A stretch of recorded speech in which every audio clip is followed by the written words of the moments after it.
The race to Bastogne. December 16, 1944. 4:30 in the morning. The Ardennes forest. American soldiers sleep in their foxholes. They've been told this sector is quiet. A rest area. A place to send green troops to learn the ropes. A place to send battered units to recover. Then the world explodes. Over 200,000 German troops surge forward. More than 400 tanks. Entire panzer divisions that Allied intelligence didn't even know existed. This is Operation Watch on the Rhine, Hitler's last great gamble. His plan: smash through the weakest point in the Allied line, drive to Antwerp, split the British and American armies in half, and force a negotiated peace. It's insane. It's desperate. And for 3 days, it works. German tanks punch holes 40 miles deep into Allied lines. American units scatter. Some surrender. Some fight to the last man. Confusion spreads faster than the panzers. At Supreme Headquarters, the reports come in fragments. Communications down. Units overrun. Lines collapsing. This isn't supposed to be possible. The Germans are supposed to be finished. Defeated. Running out of fuel, men hope. But someone forgot to tell them that. In the chaos, one location becomes critical. A small Belgian market town that most American soldiers can't even pronounce. Bastogne. It doesn't look like much. 7 roads converge here. 7 roads that every German tank column needs to advance west. 7 roads that every Allied supply truck needs to move east. Whoever controls Bastogne controls the battle. The Germans know this. The Americans know this. The race is on. Major General Troy Middleton, 8 Corps commander, makes a decision that will change everything. He orders the 101st Airborne Division to Bastogne. Hold it at all costs. The paratroopers are supposed to be resting near Reims, France. They've just finished fighting in Holland. Operation Market Garden. They're exhausted. Under strength. They need time. They don't get it. On December 18th, the 101st rolls into Bastogne in a convoy of trucks. Some men don't even have ammunition. Some don't have winter gear. Many don't have proper cold weather boots. They arrive just hours before the Germans. Leading them is Brigadier General Anthony McAuliffe. The division commander is away in Washington. McAuliffe, the artillery commander, is suddenly in charge of defending a town against an entire German army. He's 46 years old. Calm. Unshakable. He'll need to be. Within 48 hours, German forces completely surround Bastogne. The roads in, cut. The roads out, cut. The 101st Airborne, along with elements of the 10th Armored Division, engineers and scattered units, maybe 18,000 men total, are trapped. Outside the perimeter, over 45,000 German troops. Panzer Lehr Division. 2nd Panzer Division. Volksgrenadier Divisions. The noose tightens. The weather is brutal. Temperatures drop below zero. Snow falls constantly. Foxholes fill with ice water. The paratroopers dig in anyway. With frozen hands. With entrenching tools. With bayonets. With bare fingers when nothing else works. They create a circular defensive perimeter around Bastogne. Every approach covered. Every crossroads defended. But they're running out of everything. Medical supplies dwindle. The aid stations fill with wounded. Surgeons operate without anesthesia. Morphine runs out. Artillery shells are rationed. Only fire at sure targets. Every round counted. Food becomes scarce. Rations stretched. Hot meals impossible. And the weather, the same weather that freezes the defenders, also grounds the Allied Air Force. No supply drops. No air support. No reconnaissance. The sky belongs to no one. The Germans attack. Again. And again. December 19th, repulsed. December 20th, repulsed. December 21st, repulsed. Each time the line bends. Each time it holds. But everyone knows, this can't last forever. On December 22nd, German officers approach under a white flag. They carry a message. An ultimatum. The German commander demands surrender. He promises the well-known American humanity to prisoners of war. He warns that refusing will lead to total annihilation.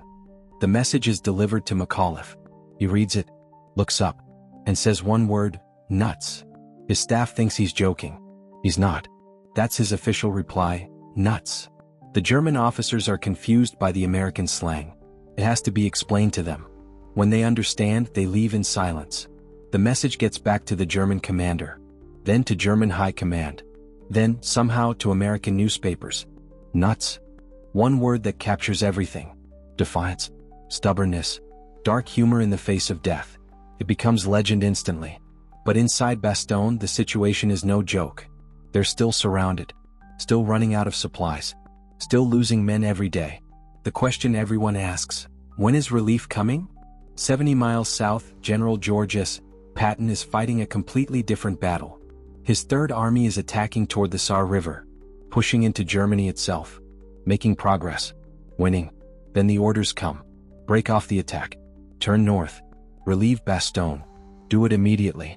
Most generals would need a week just to plan this. Patton has already planned it. Days earlier, when the first reports of the German breakthrough reached him, Patton smelled opportunity. While others saw disaster, he saw a chance. The Germans had come out from behind their defensive lines. They were exposed, vulnerable to a counterattack from the flank. Patton told his staff, "We should be ready to move north." They thought he was crazy. The Third Army was engaged in active combat. Supplies were flowing east. Communications were set for a southern attack. Units were spread across 100 miles. You can't just stop an entire army, turn it 90 degrees, and attack in a completely different direction. Not in winter.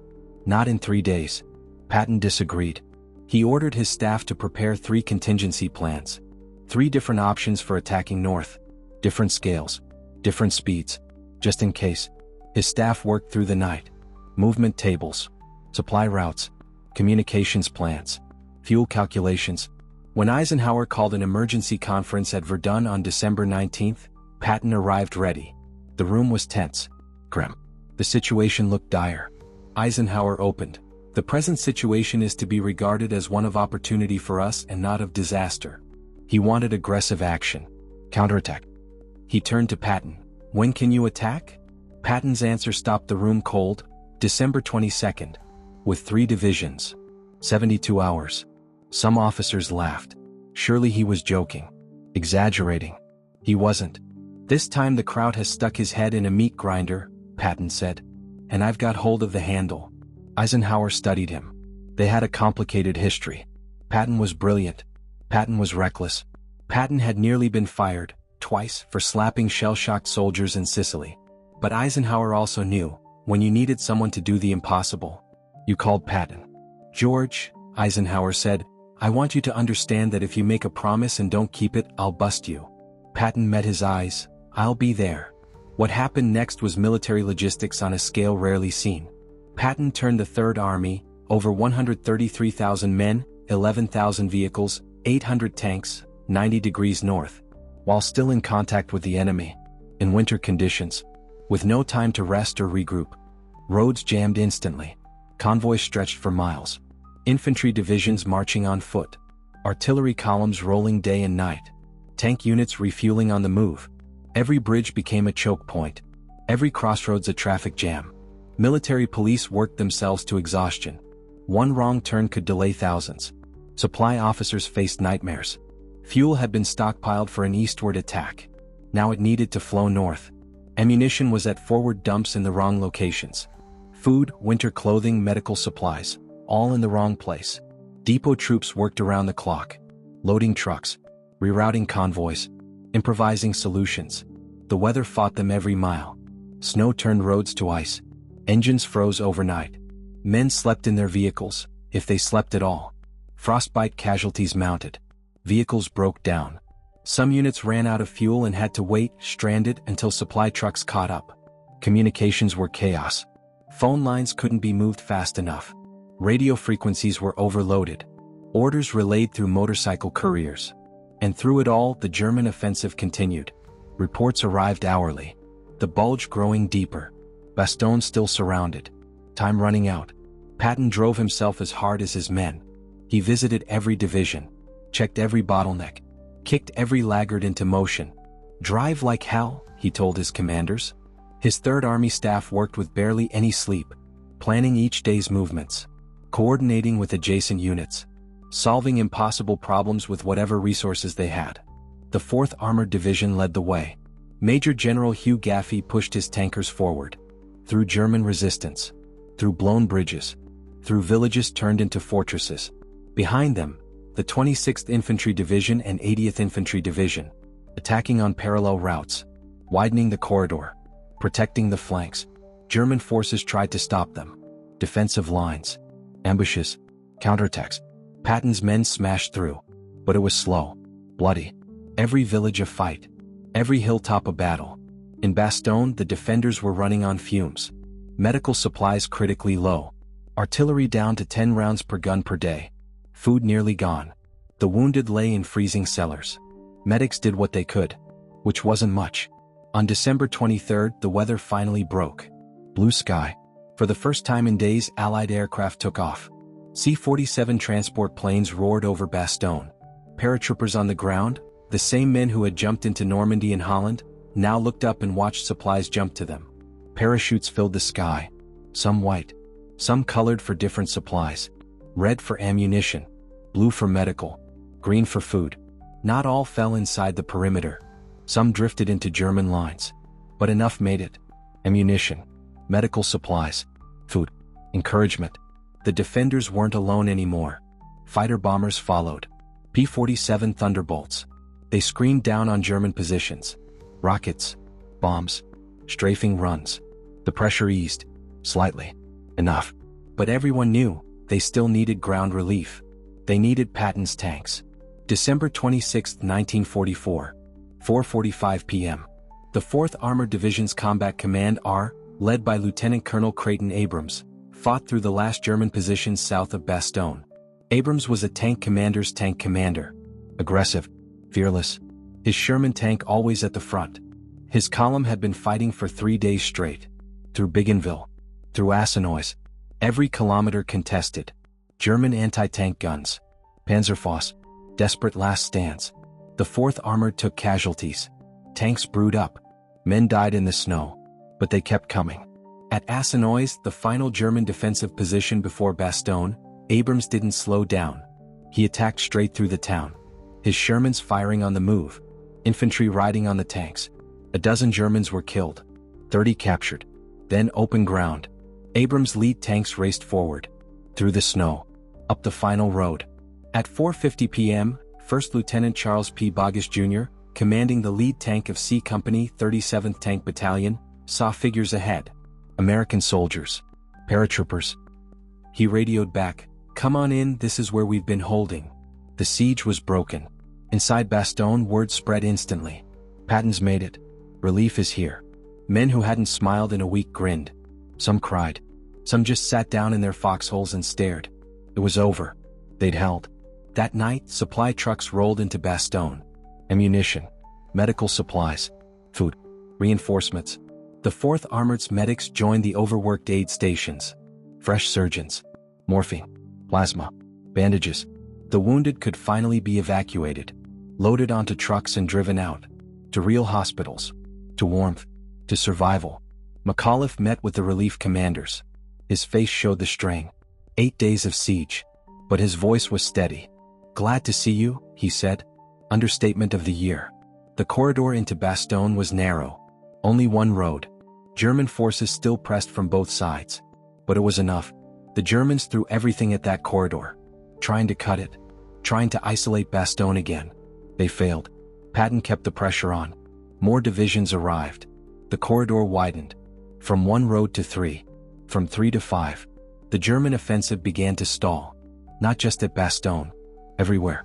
They'd advanced as far as they could. Fuel was running out. Supplies were exhausted.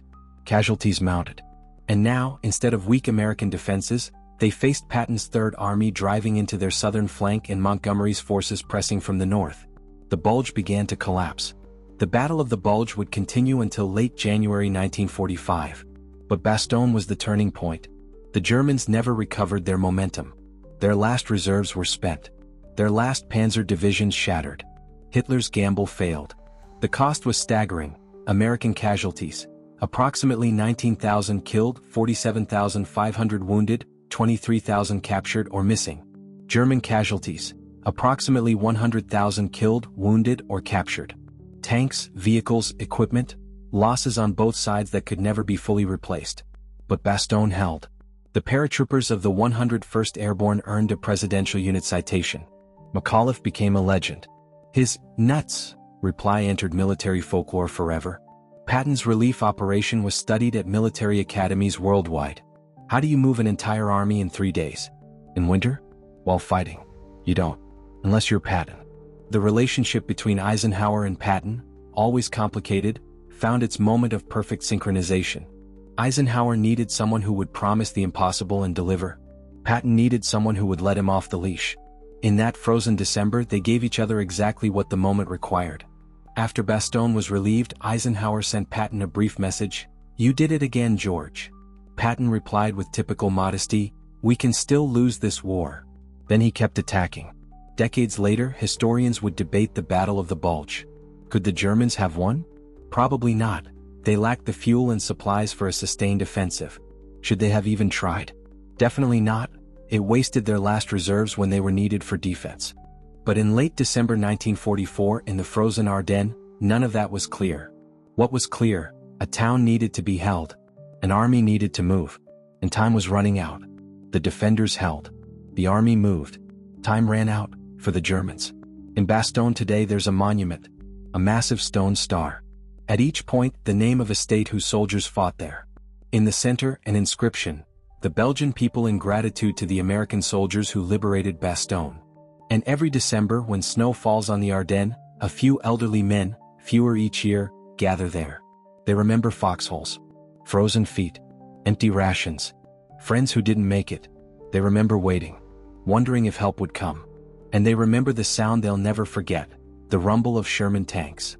Coming up the road from Eisenhower. Right on time.